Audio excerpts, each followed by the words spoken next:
नमस्कार दोस्त आज पुनः एक नतुन विषय লৈ আহিছো আৰু বিষয়টো হৈছে গিৰ গাই চুৰি কাণ্ড আসলতে কোনে কৰিলে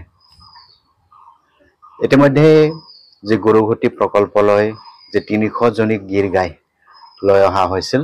তাৰে 90টা গিৰ গাই হেৰুৱাৰ কথা ইতিমধ্যে আৰটিআই তথ্যত ফাদিল হৈছে আনপিনে যে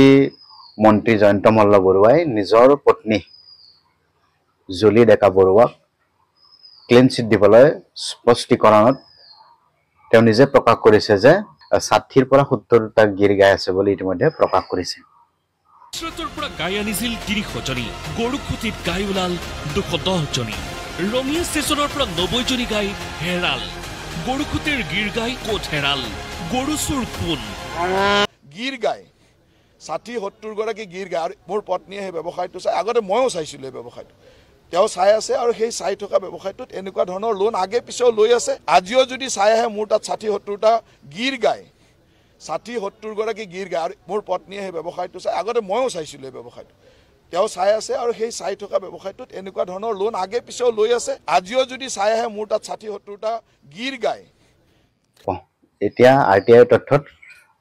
ওলাই পৰিছে যে গৰুঘটি প্ৰকল্পত 210 টা গিৰ গাইহে আছে আৰু তাৰে 90 টা গিৰ গাই ৰঙিয়াৰ ষ্টেচনৰ পৰা হেৰুৱাৰ কথা ইতিমধ্যে আৰটিআই তথ্যত প্ৰকাশ পাইছে এতিয়া জয়ন্ত মল্ল বৰুৱাই তেওঁ নিজে কৈছে যে তেওঁৰ তাত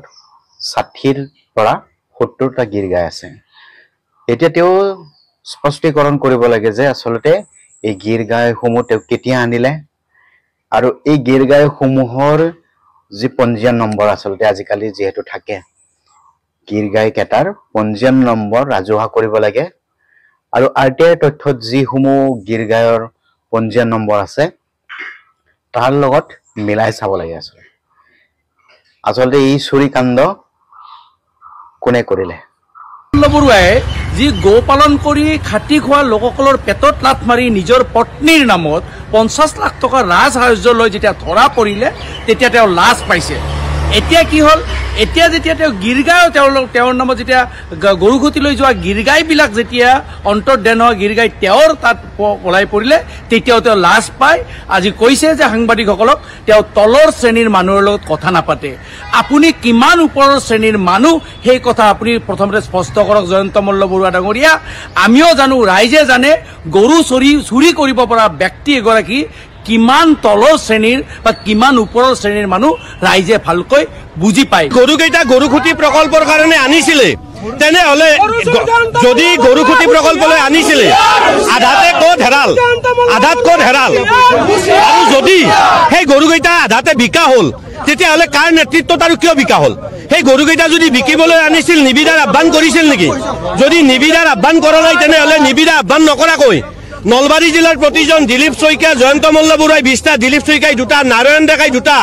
কমলপুৰৰ বিধায়কে 2টা এনেকে যে সকলে গৰুকেইটা কম মূল্যত কিনি ললে কিয় আমাৰ অসমৰ নলবাৰী জিলাৰ দুখীয়া যুৱকসকলক এই গৰুকেইটা কিনি লৈ নিজৰ পৰিয়ালটো পৰিচালিত কৰাত সহায় নকৰিল বৰুৱা ডাঙৰীয়াই কৈছে যে ইয়াত যিটো তেখেতৰ প্ৰকল্প এই প্ৰকল্প তেখেতে এটা আঁচনিত লৈছে যিটো আঁচনি 20টা হেৰিক দিয়া কথা আছিলে মাত্ৰ 15টাক দিব পাৰিলে ইয়াত বহুতে এপ্লাই নকৰিলে মই কম কৃষি মন্ত্ৰী সেই সময়ত অতুল বৰাই আজি ৰিজাইন দিয়া উচিত কাৰণ জয়ন্ত মল্ল বৰুৱাই উনুকিয়াই দিলে যে কৃষি বিভাগটো সম্পূৰ্ণ সফল হোৱাহেঁতেন সাবচিডি দিয়া 20টা আঁচনি ল'বলৈ অসমত আজিও কিয় যুৱক নাই আমি দেখুৱাই দিম নলবাৰীত বহু এনেকুৱা যুৱক প্ৰজন্মৰ লৰাই গো পালন কৰি জীৱন নিৰ্বাহ কৰি আছে যিসকলক বঞ্চিত কৰা হ'ল আমাৰ প্ৰশ্ন জয়ন্ত মল্ল বৰুৱালৈ আপুনি কিয় এবাৰ আপুনি নিজৰ নামত সাবচিডিটো লোৱাৰ আগত নলবাৰী আমাক নালাগে বিজেপিৰ কৰ্মকৰ্তাসকলক সুধিছিল নেকি যে এই ফাৰ্মৰ বাবে এনেকে টকা আহিছে কোনোবা ল'ব পৰা আমাৰ বিজেপিৰ যুৱক আছে নেকি যদি এই প্ৰশ্নটো উঠিলেহেঁতেন তেনেহলে আমাৰ ক'ব লগা একো নাছিল অসমৰ ৰাইজক জানিব দিয়ক আসলতে এই গিৰ গাইসমূহ আপুনি কেতিয়া আনিলে আৰু তাৰ পঞ্জীয়ন নম্বৰসমূহ আপুনি ৰাজহুৱা কৰক যিহেতু গৰুখুটি প্ৰকল্পলৈ অনা 300টা গিৰ গাই তাৰ ভিতৰত 210টা গিৰ গাইহে গৰুখুটি প্ৰকল্পত আছে তাৰে 90টা গিৰ গাই ক'ত হেৰাল আৰু ক'ত আছে আৰু আপোনাৰ সেই গীৰ গাইসমূহৰ পঞ্জীয়ন নম্বৰ আপুনি ৰাজহুৱা কৰক যেহেতু জয়ন্ত মল্ল বৰুৱা আপুনি তাৰে জ্বলন্ত উদাহৰণ দাঙি ধৰক আমি আপোনাক ক'ব বিচৰা নাই যে আপুনি গৰু চুৰ কৰিছে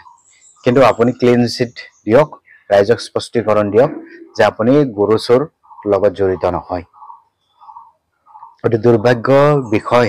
যদিহে আপুনি গৰু চুৰৰ লগত জড়িত হয় আচলতে সাধাৰণ গৰু চুৰ